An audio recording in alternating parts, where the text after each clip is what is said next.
प्रचारासाठी तुम्ही आलेला आहात? आणि पिंपरी चिंचवडमध्ये एकूण 65 उमेदवार आम्ही उभे केलेले आहेत. सर्वसामान्य जनतेचा विश्वास संपादन करत असताना कार्यकर्त्यांच्या जीवावरती या निवडणुकीला सामोरे जाण्याचं काम केलं. आणि म्हणून आज आमच्या इम्रानजींच्या इकडे, पानसरे ताईंच्या इकडे प्रचाराला मी, चाबूस कुवारजी, चेतन पवार, केसीनाथ पाटीलजी, रोमी संधूजी, आम्ही सर्व लोकांनी आघाडी घेण्याचं काम केलेलं. आणि आज संपूर्ण पिंपरी चिंचवडमध्ये कार्यालयाला भेटी, कार्यालयाची ओपनिंग, छोटे छोटे चौकसभा हे घेण्याचं नियोजित केलं. आणि आम्हाला आत्मविश्वास आहे, ज्या पद्धतीने लोकांमध्ये उत्साह आहे की लोकशाही पुढे जर टिकवायची असेल, कारण आपण बघता की आता निवडणूकच होऊ द्यायचे नाही, बिनविरोध निवडणूक कसे करायचे, अशावेळी लोकशाही टिकवण्यासाठी आमचे सर्व शिल्लेदार उभे राहिलेले आहेत.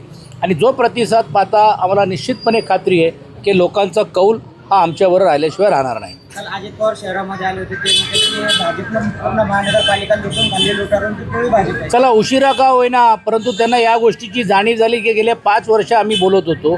पण आम्हाला आश्चर्य वाटते की हे लुटताना पालकमंत्री काय करत होते. अजित पवारांना अनेक गुन्हेगारांना उमेदवारी दिली, त्यावर बोलताना देखील ते म्हणाले की अनेक पक्षांना देखील गुन्हेगारांना उमेदवारी दिलेली आहे. माझ्यावर देखील 17,000 कोटीचा आरोप होता, तो सिद्ध झाला नाही. बघा काय असतो की ज्यांनी आरोप केला तेच बाजूला बसलेले आहेत. काल दादा बोलताना सांगितलं की याद राखा, काय जर केलं तर चक्की पिसिंग, चक्की पिसिंग.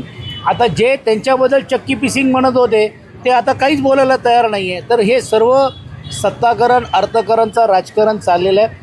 पण मी दादांचा आभार मानेन की किमान त्यांनी जाहीररीतीने मान्य केलं की त्यांच्यात मित्रपक्ष असलेला भारतीय जनता पार्टी किती भ्रष्ट आहे, किती पद्धतीने या मुंबई महानगरपालिकेमध्ये जसं आम्ही चांगलं काम करत होतो, या पिंपरी चिंचवडमध्ये कसं लुटण्याचं काम केलेलं आहे हे त्यांनी लोकांसमोर मांडल्याबद्दल मी दादांचे मनापासून आभार मानतो.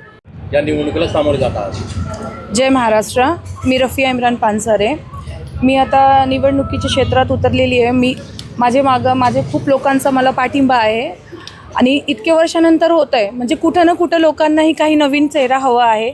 आणि जे काम आतापर्यंत झालेले नाही आहे, आम्ही नक्की त्यात प्रयत्न करणार आहे ते कामं पुरं करण्यासाठी. आपल्या प्रभागातील प्रमुख समस्या कोणत्या आहेत? समस्या तर आता खूप आहे, खूप समस्या आहे. पण सर्वात आधी आम्ही जे आहे ते ब्ल्यू लाईनचं जे समस्या आहे रिडेव्हलपमेंटचं, त्याच्यावरती आम्ही काम करणार आहोत.